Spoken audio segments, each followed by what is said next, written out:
En las dos últimas semanas con Javier Cobos hemos venido analizando las acciones que ha tomado el Banco de México para detener el crecimiento inflacionario. La semana pasada hablábamos de esta expectativa de superar el 7% anual de inflación, del incremento del precio de los bienes y servicios, mercancías que pues adquirimos no solamente para la vida diaria, sino incluso para seguir trabajando. Y pues contrario a la expectativa, mi estimado Javier, superamos la barrera del 7%. ¿Ante qué escenario estamos ahora? Nos decías la semana pasada que hay una buena y acertada conducción por parte del Banco de México de este nivel inflacionario. Buenos días. ¿Qué tal, Luis Fernando? ¿Cómo estás? Buenos días. ¿Ahí me escuchas bien? Encantado, mano, encantado de escucharte y de verte. Qué gusto. Bueno, pues un saludo a todo tu auditorio. Muchas gracias por recibirme aquí en tu programa. Sí, efectivamente, como bien comentabas, la expectativa que se tenía, que incluso había anticipado Jonathan Heath de Banco de México, su gobernador de Banco de México, de alcanzar el 7% hacia finales de año, hacia diciembre, pues en la primera quincena de noviembre pues ya se alcanzó, incluso se rebasó por un poquito, y efectivamente, bueno, supera los niveles que hacía, como ha salido en algunas notas, no se habían visto desde hace 20 años. Habíamos comentado un poco quién mide la inflación, en qué consiste la inflación, es un incremento generalizado en precios. Efectivamente, la noticia es que antes de lo esperado se está llegando a superar este nivel de 7%. ¿Por qué? Tenemos diferentes factores. Uno, tenemos factores externos en donde vemos incrementos de precios, por ejemplo, del acero, de diferentes insumos de energéticos y diferentes elementos que sí afectan que de manera estacional los precios generalizados se incrementen a finales de año. Adicionalmente, tuvimos el Buen Fin, en donde la actividad económica se incrementa y la capacidad de compra de la gente en ese momento por los créditos que se otorgan. Entonces, ese tipo de cosas se aceleran y efectivamente la gente se vuelca un poquito a la compra con una misma productividad en la economía y eso genera un poquito de inflación. Hay diferentes factores que afectan, digamos, la inflación. El primero, evidentemente, es la política monetaria. Ese es un factor completamente interno y como habíamos comentado la semana pasada, pues ha sido una política bastante responsable. Banco de México ha manejado una política monetaria muy conservadora, de modo que se pueda mantener la inflación bajo control. Efectivamente, como comentamos hace un ratito, hacía 20 años no veíamos esos niveles. Me parece que el presidente en algún momento había comentado que no era cierto, pero no, en realidad sí es cierto. O sea, hace 20 años no se ven esos niveles, pero tampoco es una cosa para cortarse las venas, decir, ¿sabes qué? 7% está gravísimo. Siempre y cuando ¿cómo se llama esto? Efecto sea de manera transitoria. De hecho, les pasé por ahí una slide, no sé si la podamos ver. ¿Un slide que nos pasaron por ahí? Sí, lo estamos corriendo, exacto. Ahí está. Podemos dividir como en 4 cuadrantes los factores que afectan la inflación en estos momentos en México. Por un lado tenemos los factores externos, o por otro lado tenemos factores internos. Unos son estructurales, es decir, que son inherentes a la estructura de la economía local, y otros son coyunturales, que es decir, que pasan con el tiempo, que son de momento y tal, ¿no? En el caso de México tenemos que la mayor parte de los factores que afectan la inflación y por ende se ha incrementado a este 7% de manera un poquito anticipada, es un poquito el incremento de precios de los energéticos, por ejemplo. Es un factor externo y coyuntural. Ese seguramente va a pasar. Normalmente los precios de los energéticos, por la demanda que ocurre en el hemisferio norte, por los fríos, hay un exceso de demanda, valga la expresión, se aumentan un poquito los precios de la electricidad por el tema de fríos, por el tema de que se necesita mucho más calor. El precio de los energéticos a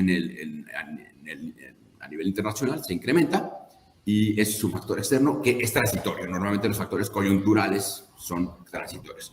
El precio del acero también se ha venido incrementando fuertemente y nosotros también somos fuertes importadores de acero para diferentes procesos productivos. El efecto post-pandemia también es un efecto externo. En general, el mundo se ha volcado un poquito a reactivar la economía, y esa reactivación económica, después de una pausa que tuvo, sí tiene ciertos efectos inflacionarios. También es un efecto tanto externo como coyuntural, por eso es que le puse en el cuadrante superior derecho. Tenemos también el precio de la electricidad. El precio de la electricidad, si bien podría ser en general un factor externo, como hemos platicado en algunas reuniones pasadas, en caso de que se aprobara la reforma eléctrica a través de la reforma constitucional que se propuso el 1 de octubre de este año, pues ya habíamos comentado sobre algunas notas de Bloomberg que los precios más o menos estarían aumentando aproximadamente en un 30 hasta un 50% los precios de producción de electricidad. El componente de electricidad dentro del INPC, que es el que mide la inflación, sí le pega al componente inflacionario. Entonces, en caso de que en abril se llegara a aprobar esta reforma, pasaríamos de tener un componente externo coyuntural a un componente interno, porque ya estaría, es una reforma constitucional, y sería estructural, porque ya está, digamos, dentro de la manera de producir de energía, que es un componente fuerte dentro de la canasta básica que mide la inflación. Otro componente que tenemos que es coyuntural, que es un componente interno, pero es coyuntural, el tema del Buen Fin. Empezó a comprar mucho más. Eso tiene efectos inflacionarios muy similares a los que suceden con las fiestas decembrinas. Digamos que se anticipan un poquito a las fiestas decembrinas, existe un poquito de mayor actividad económica y eso tiene un poquito de impactos inflacionarios. Pero es que llegamos, en pocas palabras, a ese 7% de manera un poquito, digamos, anticipada, y se prevé que probablemente ahora sí para diciembre estemos por niveles del 7.3%, que si bien no es muy grave, sí, hace 20 años no veíamos esos niveles, pero insisto, si nos damos cuenta en este cuadrito que estoy presentando en este momento, la mayor parte de los factores son externos, o sea, no tienen que ver con la economía local, y son coyunturales, o sea, tarde o temprano van a pasar. Y eso, la idea es que en el primer trimestre del próximo año estarían más básicamente pasando en cuanto pasen los fríos por el precio de los energéticos. Y pongo ahí, digamos, el precio de la electricidad se puede internalizar y hacer estructural si se pasa la reforma eléctrica. No sé si me doy a entender. No, sí, Javier, y me llama muchísimo la atención que, pues bueno, entre estos factores externos e internos, la electricidad es preponderante. En este sentido, Javier, aunque la reforma eléctrica o contrarreforma, como ya le llaman algunos, todavía es una iniciativa, no es una ley, no está aprobada, ni siquiera todavía está a discusión. El simple hecho de su anuncio ya impacta en cuanto a los precios. Es completamente acertado lo que comentas, Luis Fernando. El hecho de que se llegase a aprobar primero la reforma constitucional, que es la que da, digamos, paso a poder hacer una reforma eléctrica, porque primero tenemos que hacer la reforma constitucional en el 25, 26 y 28, me parece. Si es que eso se llegara a dar, impacta en dos vertientes. Uno, la salida de capitales al mandar las señales de cambio de la jugada en cuanto a la generación de energías limpias, y esto impacta en el tipo de cambio, y una depreciación del peso normalmente tiene presiones inflacionarias. Es una parte en la que sí nos pega la inflación. En caso de que se pase la reforma eléctrica en abril, se pretende reabrir la discusión en el Congreso. Eso es en el Congreso porque es un tema constitucional. Y la segunda parte es, bueno, precisamente al momento de que si esa reforma se llegara a materializar, pues los precios de generación de energía eléctrica serían alrededor del 50% arriba. Y eso, pues, o sea, ¿a dónde nos vamos a traducir? Pues al consumidor.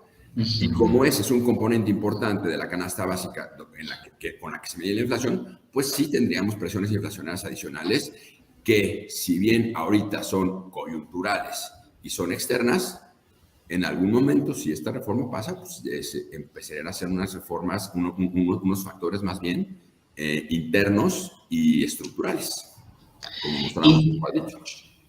Efectivamente, y también podemos entender, Javier, que si este nivel inflacionario no se controla, que si con todos estos factores externos e internos, que también tienen mucho que ver con las decisiones del gobierno, por lo que podemos revisar, si este nivel inflacionario no se controla, podríamos estar viendo problemas en el futuro inmediato, no solamente de enero a abril, es decir, cuando ya pase el invierno y entonces no necesitemos tantos energéticos para cubrirnos de estas tormentas invernales, sino que, pues sí, esta coyuntura que también nos explicas es bastante entendible y razonable, pero estas decisiones que de pronto no tienen que ver nada con el clima, sino ahora sí que con el clima político, no con el que la tierra nos impone, la naturaleza, si estas condiciones externas e internas no se controlan, ¿tendríamos riesgo, por así decirlo, de un incremento mayor en los precios? En el mediano plazo yo no vería eso, Luis Fer. La verdad es que en general los factores que están afectando la inflación a nivel doméstico son meramente externos y por lo que podemos percibir son coyunturales. Estarían pasando, sí, en términos del tema de la naturaleza, pero también en términos de la estacionalidad del consumo. Para febrero ya se estaría reduciendo y eso reduce las presiones inflacionarias.